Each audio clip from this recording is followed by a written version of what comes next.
What is up, bros? Josh here, and today's video is all about Rank Sprint Season 3 and 4. So what does that mean? We gotta do the best ships for this current season, which we'll go over for both the Season 3 and 4. One thing to keep in mind that the Season 3 is 5v5, and Season 4 is 7v7, and it is Tier 6 this season, so we'll be going over Tier 6 ships.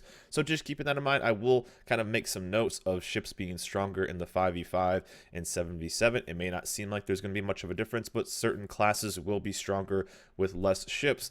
Other classes will be stronger with more ships, and that doing same kind of setup here.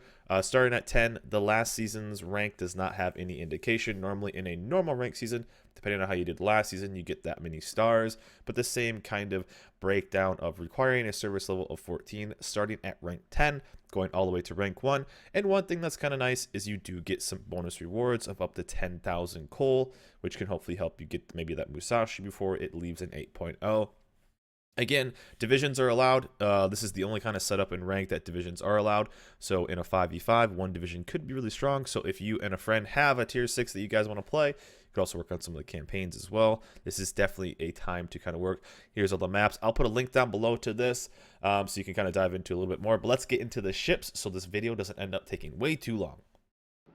So Tier 6 has been flooded over the years with tons and tons of ships. This is just the destroyers, which we'll start out with. So I will try to stick to maybe a best of 5, the top 5 best picks for this, just so the video doesn't end up taking way too long. But let's just start out with the strongest ship by far. I think probably the strongest ship that you could ever play in this rank season, which is the T61. By far the strongest destroyer at tier 6. Very low detection, 6.1 detection. This thing even up tiers to tier 8s really well. This thing is an absolute monster. That high tier German play in a low tier ship.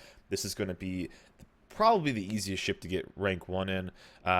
Low detection, contending caps, killing DDs, torping battleships, very fast torp reload, 8-kilometer torps. This thing is an absolute beast. I think one of the most overpowered ships that Wargaming has released in a long time. This thing is an absolute beast. Probably the easiest one to get rank 1 in. So if you got it from maybe like a Santa crate or whatnot, or just bought it when it first came out, this ship is going to be a chariot for rank 1s. It's going to be a pain in the ass to play against if you don't have them on your team. With having its sonar, it's awesomely defensive as well as offensive. If it wants to push into smokes, this thing is going to be a beast to deal with and a pain to play against. T61 by far the best destroyer for this tier, but there are some other ones that are actually pretty decent. Now looking at stuff like the Monahan basically a Farragut, so the Farragut will be there as well. The Monahan though, having the lower detection of 6.3 with 6.4 kilometer torps, this thing will actually be amazing at this tier as well. But having 6.3 kilometer detection, that T61 is going to out detect you, as well as you do have that ace in the sleeve of having defensive fire AA. With it being a lower tier, you might see some CVs, although CVs tend to not be too prevalent when it comes to ranked battles. Obviously, this depends on which server you're playing on. I know EU tends to have a lot more, and same with C.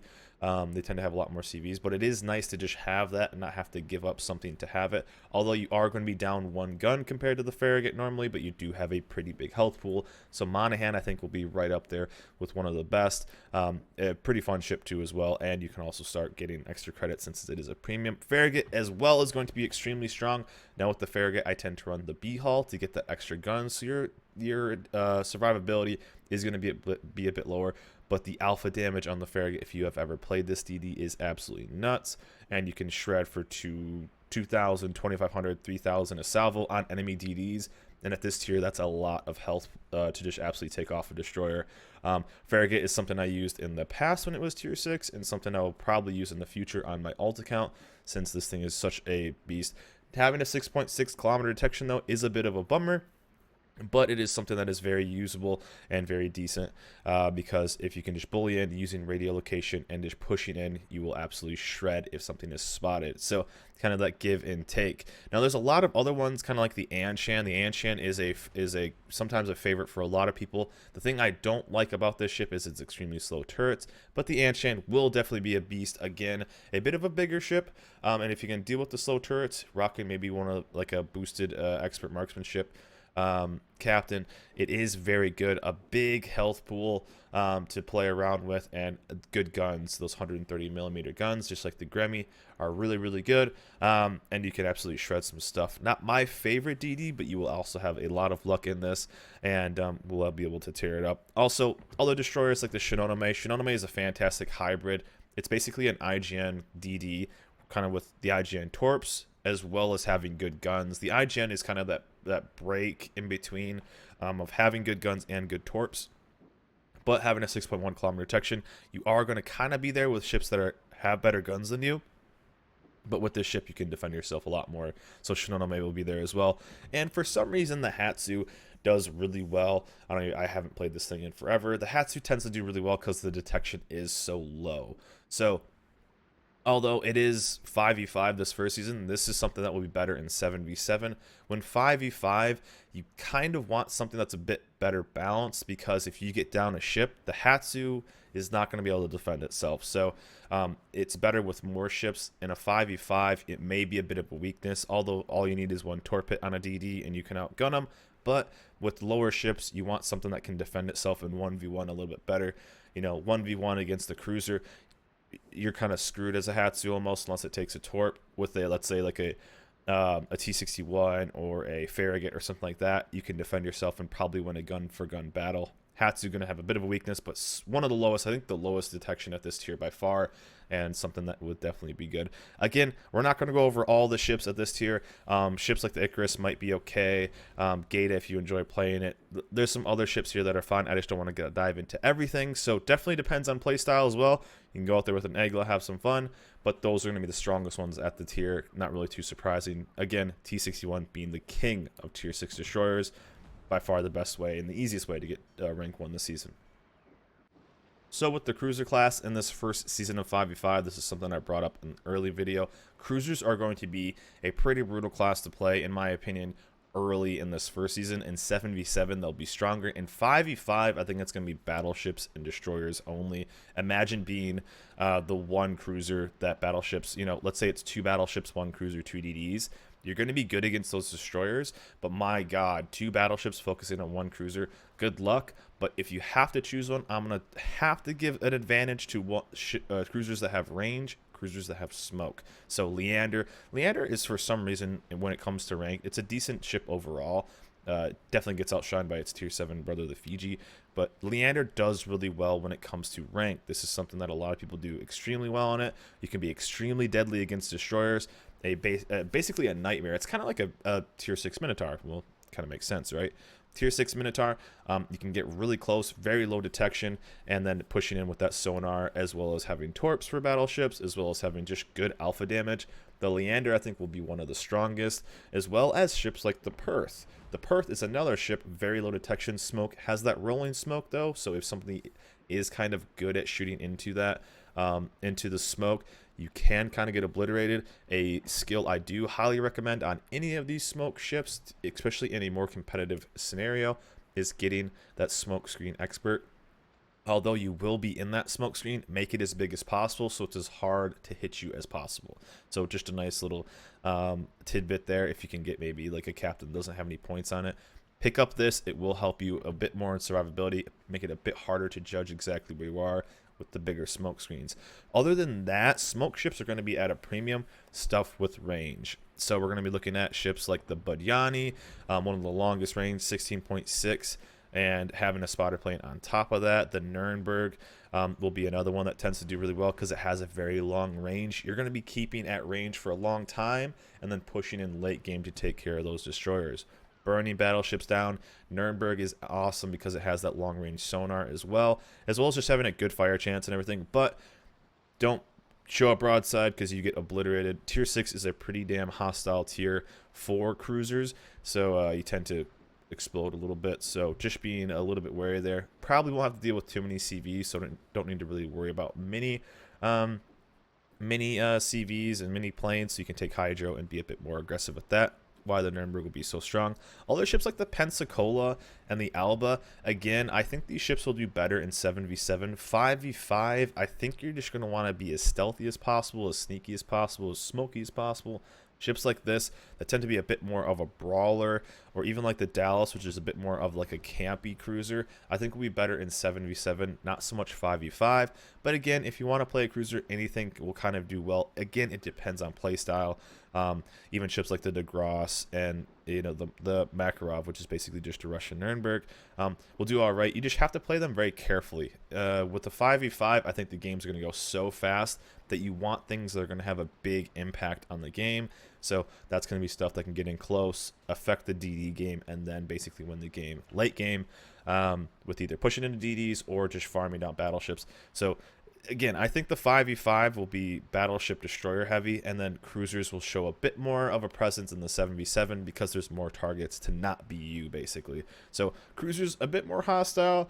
If you have it, I think go as stealthy as possible with the Perth or Leander, or go as long range as possible with like the Budyani or Nuremberg, and then use those hydros late game or early game if you have the opportunity to take out those DDs and do as much damage as possible. So it's now finally up to the big bad battleships, and this is something that is really not too surprising, and I gotta give it to the Fuso. The Fuso, known as being the king of tier 6 battleships, has the highest DPM of any tier 6 battleship, and is just the absolute king with its funky superstructure. It's actually pretty hard to set on fire, so the Fuso, I think, is just insanely good at this tier. It's pumping out 12 shells, fast reload for a battleship. Well, I guess a decent reload as a battleship at 28 seconds. Well, I guess it's pretty good this year.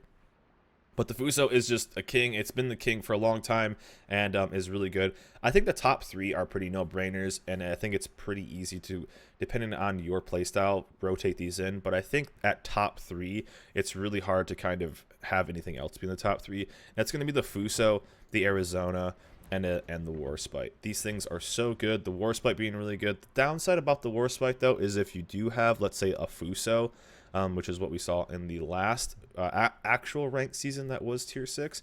Fusos were rocking full-blown HE builds, and the Warspite is super weak to HE. Now, the Warspite can heal some of its Citadel damage, which is really nice, and make it very, very tanky, as well as it having pretty big shells to kind of just beat up on things.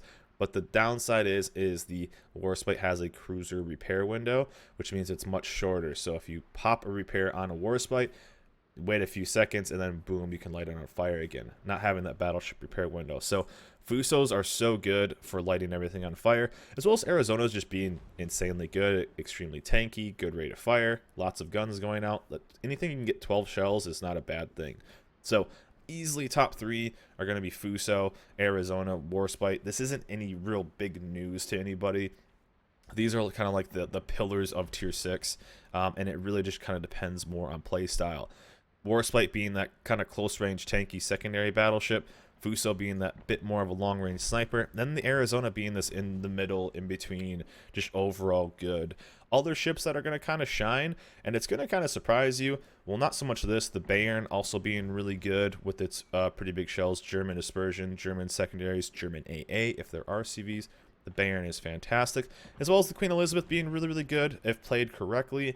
Kind of just like the Warspite, non-premium Warspite. So this thing will be really good, HE and AP.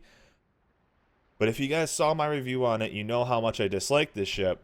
But I could potentially see the West Virginia shining when it comes to tier 6 ranked, and the reason being is because of how big the shells are. So I know I basically made a 20-minute roast about how much I disliked this ship and how bad it was. That's in random battles. Now in a 5v5 ranked battle situation, I could see this thing doing actually pretty well because it has massive, massive shells, and it doesn't really care if you're angled or not. So you could kind of get that Yamato effect of just lol pens all the time. It's just a matter of fact if your West Virginia or Mountain Mama is on target or not. That's the real question. So that will be kind of up to your ship and the RNG gods. I could see this thing doing pretty well. My chat on Twitch has requested that I play this. If you guys saw my review on this, you know how brutal that's going to be. So we will be playing the West Virginia all the way through this ranked sprint season. But especially in a 5v5 makeup, if you are getting close with battleships, you want as big a shell as possible because you want to do as much damage as possible, no matter what the angle of the battleship is. So those big shells could actually shine again as there's more and more ships. Stuff like the Fuso and like the top 3 are going to kind of shine. because it's just more consistent. So because I think it's going to be more battleship destroyers for this 5v5, a bit more of a normal balance for the 7v7. This is why I think those big shell battleships will kind of shine in the 5v5. Less kind of cruiser targets, which the other targets are better at. In battleship versus battleship, of course, you want as big a shell as possible, right? So the West Virginia, I gotta throw something out there, some love for it. It may shine. It just has to hit, and I think this is one of the most inconsistent battleships at this tier with accuracy, and it's just absolutely maddening. So a lot of people are also, if you did purchase them, and the Prince Idle Frederick will be out as well, so I might as well just make a note of this. I don't think it's going to be that good of a battleship overall. This thing shines when there's planes in the air. Other than that, I think it's pretty mediocre at best. Mediocre guns, mediocre everything, other than just having really good AA. So if you are constantly getting CVQs, sure, this thing will shine, but I would just rather take, like, oh, I didn't even mention the New Mexico. New Mexico is fantastic as well, so this is going to be a decent choice if you don't have one of the premium ships. Obviously, the New Mexico is awesome, but like if I'm queuing something into a lot of CVs, I wouldn't even take the Prince Idle Frederick. I would take something like an AA New Mexico or like an AA Bayern, because the Bayern, those are both just better battleships. They really are. Prince Idle Frederick is a really good free battleship, which is what you can get through doing all of the directives through the event right here. Other than that, though, I don't think it's going to be that strong, so I would kind of avoid this ship for bringing it into rank. I think there's so many other ships to take. So for CVs, it's just the two that we've seen forever: Independence versus Ryujo. Independence has the really, really good alpha strike of the big torp bomber, big dive bomber, big fighter squad. It's only the three, though. Ryujo, if it wants to control it, can go the 3 fighter setup, and then it basically just runs the sky but does little alpha damage. If Ryujo really wants to, it goes the 1-2-2. And then, but like a good Ryujo player, I think is going to be better than a good Independence player, just because of its ability to control the sky and give vision. In 5v5, I just don't think we'll be seeing too many CVs. I just don't think they're going to be that strong. Although, I guess if you do the 1-2-2 in the Ryujo and you get an early kill or a big drop, that could actually swing the entire game. So CVs, obviously, I think the Ryujo, you probably got to give it. I mean, it just has a lot more fighters, a lot more fighters if it wants to, a lot more squads to do cross drops, especially to get DDs, and then the Independents only having the 3 squads. Although it can do really, really big hits and actually do some decent alpha damage with its dive bombers as well as rotating fires and floods, I think you have to just give it to the Ryujo at this point. Especially if they go fighter, there's basically nothing the Independents can do, and then that Ryujo will just spot the enemy team the whole time, and then you're basically screwed. So, risky big strikes, potentially dev strikes. Ryujo just more consistent on its strikes with its ability to cross drop, as well as ability to just kind of strike early and get that DD out of the game. So a bit more consistent, a bit more risky, but overall a good player in any one of these could actually make a very massive impact. So be sure to watch out for the queue, because you maybe want to switch up to an AA ship. Like ships like the Monahan, having that pocket AA consumable is fantastic. But anyways, guys, that's pretty it. I wanted to just kind of make this video and do like a top 5 of each class. There's a million other ships at this tier, even though we did go over them. So again, it's up to your play style and what you want to pick. Honestly, if you're gonna ask me what's the easiest, I get this question asked, like what's the easiest ship to get rank 1? Right here. If you enjoy playing destroyers, the T61 I think will be the easiest way. This thing is so strong at this tier. Also, if you're a good battleship player, you can do pretty good with basically anything. But T61 I think will be the chariot for most people, just because it's so strong for its class. It's so strong overall, and I think a lot of people probably got it from the Santa containers. But guys, that's it for me. Good luck in your ranked sprint season, both the 5v5 and the 7v7. Let me know in the comments below what you're going to use for ranked sprint this season. If it's a destroyer, cruiser, battleship, if you're going to challenge yourself. That's been one thing we've been kind of doing on our stream live for both seasons. We're playing on both accounts. We're kind of doing kind of challenge ships, so we've been having a lot of fun playing ships that not really a lot of people are playing. So but anyways, guys, that's it for me. Hope you guys enjoyed this video. Remember to like, subscribe, and I'll see you guys next time.